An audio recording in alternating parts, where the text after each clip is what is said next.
Hello everyone, मैं divine फेमनन आपके लिए ट्विन फ्लेम की राइट नाउ की करंट एनर्जी लेकर आई हूँ। तो डीएफडीएम इस टाइम की अगर बात की जाए तो बहुत ही ज़्यादा कहूँ तो माहौल अच्छा नहीं है। ठीक है, कल से बहुत ज़्यादा एक्टिविटीज़ ऐसी हो रही हैं जिसमें यकीन करना मुश्किल हो रहा है। यकीन क्या, आपके डीएम को ना सोसाइटी फिर से बाहर निकालने का काम चल रहा है और कहीं ना कहीं आपसे ट्रिगर करवा के ही वो काम किया जा सकता है। वो एक लास्ट पॉइंट मैंने जहाँ हमेशा बोलती हूँ कि आपको उस लास्ट पॉइंट पे काम करना होता है जिस पॉइंट पे आपका ब्रेकअप हुआ था या सेपरेशन लॉन्ग टाइम से चल रहा है।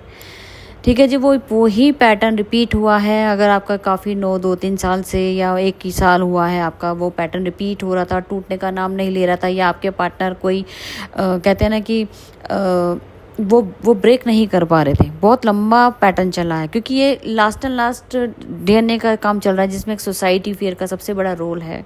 वो ब्रेकअप होना है यहाँ से, क्योंकि वो टूटेगा नहीं तो आपके पार्टनर एक्शन मोड पे कैसे आएंगे। तो आपके पार्टनर अब एक्शन लेने की तैयारी में कर रहे हैं। ठीक है, हो सकता है डीएफ आप दोनों की इस तरीके से फाइट हुई है कि आपने तो हमेशा के लिए उनको हाथ खड़े कर देंगे। अब जब तक आप पूरी क्लैरिटी के साथ सामने नहीं आओगे या सोसाइटी फियर के सामने मुझे एक्सेप्ट नहीं करते सोसाइटी के सामने, तो आपका अब यहाँ पे आना मुश्किल है। हो सकता है आपने यहाँ से मूव ऑन किया हो, ब्लॉक किया हो अपने पार्टनर को रिसेंटली, और आपने बहुत टाइट हो गए। मैं कहती हूँ ना कि आपने इतना एक्शन मोड पे उनको किया है कि उनके जो अंदर से एक हिडन इशू था ना, जो वो कर नहीं पा रहे थे, वो हिम्मत आपने उनको दे दी है। वो भगवान से आपको जैसे होता है ना कि एक उनको जैसे एक सोल्यूशन मिल गया है। आपकी जो पावर है, आपकी लव की पावर है, वो आपको पहचान नहीं रहे थे। ये पहचान भी रहे थे तो वो एक्शन नहीं ले पा रहे थे। वो जो आपने इनको हिम्मत दी है, करेज दी है कि आपको आगे बढ़ना पड़ेगा, नहीं तो आपको अपनी यहाँ से हमेशा के लिए ख़त्म करना पड़ेगा। अब चूज़ वन, आपने एक बार पहले भी गलती करके थर्ड पार्टी को चूज़ किया और मुझे छोड़ा, हमेशा थर्ड पार्टी को प्रायोरिटी दी और मुझे छोड़ा। जो वो आपको जस्टिस का टाइम है ना डीएफ, वो आ चुका है। अब या तो आर होगा या पार होगा। इस टाइम जो सबसे बड़ा फेयर सोसाइटी फेयर, और कल नाइट की बात करूं तो फेयर से ऑपरेट आपके पार्टनर करते हुए नजर आए, क्योंकि वो आपको खोना नहीं चाहते। उन्होंने आपको दोबारा से पाया और डिवाइन ने उनको सामने आपकी ब्लेसिंग के तौर पे रख दिया था कि फिर से आपको एक बार यूनियन की तरफ भेजा गया है, और आप अभी भी क्या उसी लूप में फंसे हो। तो वो जो लूप था ना आपके यूनियन के, जो ब्लॉक कर रहा था, जो हिडन था, वो सरफेस हो गया है। आपके पार्टनर अब सोसाइटी से पूरा, मैं कहते हैं ना, पूरा थर्ड पार्टी से पूरी जगह से आपके साथ आपके लिए फाइट करेंगे, फाइटर का काम करेंगे, आपको प्रोटेक्शन देंगे और आपके साथ आपके लिए अगेंस्ट जो भी बोलेगा सबको मुंह तोड़ जवाब देंगे, क्योंकि डिवाइन ऑलरेडी उनके जो थर्ड पार्टी के फेस वैसे ही रिवील कर रहा है, और साथ में आपके लिए जो एक्शन नहीं ले पा रहे थे, वो हिडन इशू था, जो बार बार कह रहे थे ना कि मैं एक्शन क्यों नहीं ले पाता, क्यों नहीं। वो आपकी पावर आपका इनर काम आ रहा है यहाँ पे। आपकी पावर, आपकी लव की पावर इतनी हाई है कि उनको कुछ दिखना ही बंद हो गया। उनको आपके सिवा कुछ नज़र नहीं आ रहा है इस टाइम की बात करूँ तो। ठीक है जी, तो इस टाइम थोड़ा सा आपको आसपास के जितने भी आपके ऑरे से कनेक्ट हैं, या आपके रिश्तेदार कह लो, या थर्ड पार्टी कोई भी कह लो, ABCD जो भी मर्जी कह सकते हो आप, हर जगह से आपको टूटने टटाने की आवाज़ ही आएगी। जैसे कि हर जगह ब्रेकअप के साइन नज़र आ रहे हैं कि रिश्तेदारी टूट रही है, किसी का रिश्ता टूट गया, किसी की एंगेजमेंट टूट गई, मतलब, या किसी की शादी टूट गई, होने वाली थी, होते होते रह गई। कुछ ऐसी ऐसी न्यूज़ें जो एक न्यू बिगनिंग की तरफ जा रही है, एक एंड होता हुआ एक न्यू क्रिएशन होती हुई समझ आ रही है। मतलब कि अब एक लूप में जो आपका ऑरा क्लियर करती है। ऑरा मतलब कि जैसे आपका किसी पेरेंट्स का ही ले लो, कि जैसे आप एग्जांपल के तौर पे आपके पेरेंट्स थे, उनकी कोई ऐसी रिश्तेदारी थी जिनसे वो छूट नहीं रहे थे, क्योंकि आप अपने माँ बाप के साथ कनेक्ट रहते हो, आपके लिए वो जरूरी है ना। जैसे आपके लिए, आपके डीएम के लिए, जब तो उनको नेगेटिव करने वाले वो 3D के सोसाइटी ही है जो उनको नेगेटिव रोल अपनाने में आपके लिए बीच में ब्लॉक करती है। जब वो सोसाइटी से दूर होंगे, वो सोसाइटी ब्रेक होगी, तभी आपके पेरेंट्स आपको सपोर्ट कर पाएंगे। आपका सपोर्ट सिस्टम, आपके आसपास के जितने भी आपके जिनके साथ आपके आगे ग्रोथ है, आपको चलना है, सपोर्ट सिस्टम उनको तैयार किया जा रहा है। ये बहुत बड़ा काम चल रहा है यहाँ सोसाइटी का। तो जो आपके रास्ते में ब्लॉकेज बनेगा, कैसे भी बनेगा, उसको हटा दिया जाएगा। सब डिवाइन क्लिनजिंग करता हुआ नजर आ रहा है, लेकिन आपको एक्शन मोड पे भी रहना है डीएफ।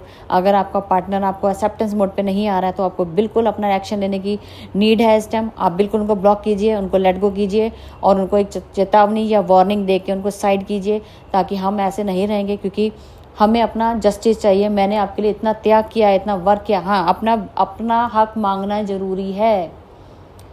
तो मैं आपको कॉन्फिडेंस लेवल के साथ खुद बोल रही हूँ कि आपको अब अपना हक मांगने की ज़रूरत है, क्योंकि ये जो पोर्टल आया है यहाँ पे आपके साथ जस्टिस होना है, आपको अपना हक मांगना पड़ेगा। बिल्कुल डर जाओ, ये कहीं नहीं जाने वाले, ये आपके डीएम, इनकी हिम्मत बनो ताकि ये आपके लिए एक्शन ले। आप एनर्जी दे देते हो, किसी ना किसी तरीके से आपकी एनर्जी पहुँच जाती है, तो वो उस काम को वो कर नहीं पाते हैं, क्योंकि आप इन्वॉल्वमेंट रहती है कहीं ना कहीं। तो अब आपको एक्शन है कि हर जगह से जीरो कर दो, ताकि उनको अब दिखो ही ना। इस तरीके से कर दो कि उनको महीने 2 महीने जितना टाइम लगता लगा दो, यही हिम्मत मत हारना। यहाँ अब फाइट आपकी खुद से है, खुद की सोल से फाइट है, उसको अवेकन करने का टाइम आ गया है, एक्शन मोड पे आने की ज़रूरत है। अगर आप चाहती हैं आपके पार्टनर क्योंकि ये पोर्टल सबके लिए ओपन होता है, ये खाली हीलिंग्स वालों के लिए नहीं है कि जो हीलिंग्स लेता है यहाँ तक पहुँचता है, नहीं, यहाँ जर्नी कभी भी वर्क कर सकती है। ये मिरेकल्स होते हैं, क्योंकि हमारा इनर वर्क किया हुआ, जो हम लोग अदर सोल जो आपकी हीलिंग, जो अपनी हीलिंग भी करती है, उनका प्लस पॉइंट भी आपको भी मिलता है। तो कहीं ना कहीं आपके साथ भी वो होना शुरू हो जाता है। तो एक्टिव रहिए, एक्शन मोड पे रहिए और कॉन्फिडेंस लेवल के साथ, पॉजिटिव माइंड के साथ सेट में रहना है, क्योंकि यहाँ डेविल भी अपना काम करेंगे। 3D के लोग आपके पास अटैक करेंगे, ब्लैक मैजिक करेंगे, लेकिन अगर हम 9 नंबर के डीएम साहब आपके हैं तो वो तो रिफंड हो ही जाएगा। लेकिन जो 6 नंबर के चल रहे हैं वहाँ पे अटैक होने के चांसेस हैं। तो बेफिक्र रहिए, जितना पॉजिटिव रहोगे तो ये सब चीज़ें भी अपना मूव ऑन कर जाती हैं। लेकिन आपका पॉजिटिव होना सबसे ज़्यादा ज़रूरी है इस टाइम। अपने डीएम को, सोल को संभालो, क्योंकि वो 3D से पूरा फाइट करने को रेडी हो चुका है। उसको शील्ड मिली है, जो मैं आपको 11D की शील्ड बोलती हूँ, वो शील्ड मिली हुई है। तो आपके डीएम के ऊपर कोई बाल बाका नहीं कर सकता, लेकिन फिर भी हमें अलर्ट रहना ज़रूरी होता है। ठीक है, इस बार आपको हारना नहीं है। डीएफ जितने भी कलेक्टिव यहाँ पे डीएफ हैं, प्लीज़ अपने डीएम को जितनी पॉजिटिव होकर सपोर्ट सिस्टम कीजिए, कि सपोर्ट देना है इनडायरेक्ट वे में। क्यों? क्योंकि उनको एक्शन लेना है। मूव ऑन कीजिए थोड़े टाइम के लिए, हफ्ता 10 दिन के लिए बिल्कुल ब्लॉक मार दो। मैं तो आपको यही राय दूंगी, जितनी एनर्जी आप रोकोगे उतना वहाँ वो आपके पार्टनर कलेक्टिव में एनर्जी इफेक्ट होगा और वो एक्टिव हो जाएंगे। इस टाइम उनको बहुत नीड है आप लोगों की, लेकिन उनको एनर्जी देनी नहीं है, क्योंकि फेस करने में हमारा ही रोल रहता है कि हम एनर्जी दे देते हैं इनडायरेक्ट वे में। कुछ डीएफ के साथ अनब्लॉक चल रहा होता है, तो कुछ डीएफ इन्वॉल्वमेंट होके भी अपनी एनर्जी दे रही होती है अपने डीएम को, तो वो भी हमारे लिए माइनस पॉइंट बनता है। जब हमने ठान लिए सबने, तो सब ठान लो, हफ्ते के लिए कम से कम हफ्ता अपने पार्टनर को ब्लॉक करना है तो कर दो, विदाउट उनसे बात किए। कोई एनर्जी नहीं देनी है। अगर आप चाहते हो कि एक डीएम भी खड़ा होकर एक्शन लेता है, तो मतलब सबके डीएम एक्शन लेंगे, वो सब एक्शन में प्लस हो जाएगा, वो मोड पे आएंगे। मैं सिर्फ आपको यही एडवाइस करूँगी, मैं किसी के अगेंस्ट नहीं बोल रही, सिर्फ आपको एडवाइस कर रही हूँ। जो करेगा, जो चाहता है लोगों की, दूसरों की, एक दूसरे की हेल्प करनी, क्योंकि हम सब एक ही सोल के पार्ट है और हमें हाथ पकड़ के चलना है, तो फिर आप रेडी रहिए। जितना पॉजिटिव, मैं सारी अपडेट जो मुझे मिलती रहेगी मैं ज़रूर दूंगी, क्योंकि आपके पार्टनर इस टाइम इतने टूटे हैं कि उन्हें कुछ भी नहीं दिख रहा, उन्हें सिर्फ दिख रहा है कि मेरी तबाही आ चुकी है लाइफ में, मैं बर्बाद हो गया, मैं अब ख़त्म हो जाऊंगा। मैंने कहा ना, यहाँ बहुत ज़रूरी है आपकी एनर्जी का इनडायरेक्ट वे में जाना, डायरेक्ट नहीं जाना। ठीक है, इस चीज़ को रोको। और बस मैं यही एडवाइस करूँगी, क्योंकि फ़िलहाल एनर्जी बहुत ख़तरनाक है इस टाइम। मैं आपको क्या बोलूँ, आप खुद भी सब जानती हैं। तो मेरे तरफ से आपकी यही एडवाइस रहेगी, आप सबके साथ सबकी हेल्प कीजिए। सारी डीएफ, मेरी सारी डीएफ के, मुझे तकलीफ़ ज़रूर होगी, लेकिन जब ऐसी नौबत आ जाती है जहाँ पे हमें सबको एक साथ खड़ा होना है, तो फिर खड़े होने की ज़रूरत भी है। ठीक है जी, तो क्राइंग एनर्जी आ सकती है, अपने आप को सेफ रखना, अपने आप को पॉजिटिव रखना, अपने खुद के आंसू खुद पोंछना, अपने आप को बिलीव दिलाना कि मैं जर्नी का पार्ट हूँ और मुझे दूसरों के लिए भी हेल्प करनी है। वो कहीं ना कहीं पर्पस के तौर पे आपके लिए किसी दूसरी डीएफ की हेल्प हो जाएगी, जहाँ अगर उनके डीएम एक्शन नहीं ले पा रहे तो उनके काम आ जाएगी। खड़े होना सीखिए। ठीक है जी, अब तक की थी करंट एनर्जी, और मैं फिर मिलती हूँ न्यू अपडेट के साथ। Thank you.